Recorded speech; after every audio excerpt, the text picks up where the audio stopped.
I think that a lot of people say, oh, I just want to they're kind of dabbling in the idea of improving themselves. And the real way to do it is you got to write down what the fuck you want and then go after it. Because otherwise you live in sort of a wishy-washy world.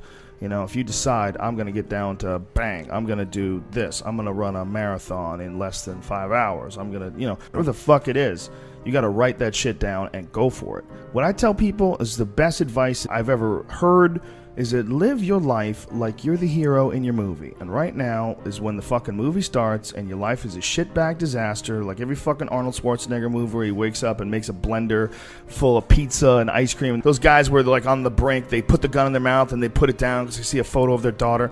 Pretend that's you. Pretend you are, right now, you're in the part of the movie that starts and it shows you as a fucking loser. And just decide not to be a loser anymore. Live your life like there's a documentary crew following you around and you are analyzing your own behavior. Do what you would want to do so that your kids one day would look back at it and see that documentary and look on it with pride. Like, wow, my dad was a bad motherfucker. He really did what he had to do. Wow, my mom really got her shit together. I love a success story, but even more than a success story, I like a dude who fucks his life up and then gets it back together again story. Those are my favorite stories.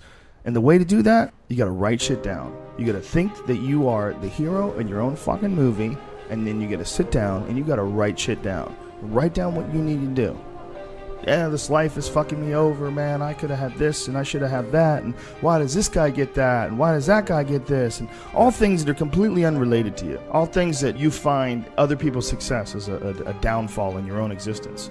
Instead of being inspired, instead of choosing to be positive, instead of like improving constantly on the direction of trying to achieve whatever the fuck you have written down, you just sit around and spiral. There's nothing more miserable than sitting around someone who's fucking complaining all the time. It is one of the most annoying things ever. Everybody hates it. When someone just sits around and they complain about their life and they don't do jack shit about it. And you tiptoe around it. You don't know what to say. Well, she gets upset when you bring that up. I don't want to bring that up. And you want to go, you fucking crazy bitch. You know what's wrong with your life. Stop announcing it to everybody else and go out and fix that shit.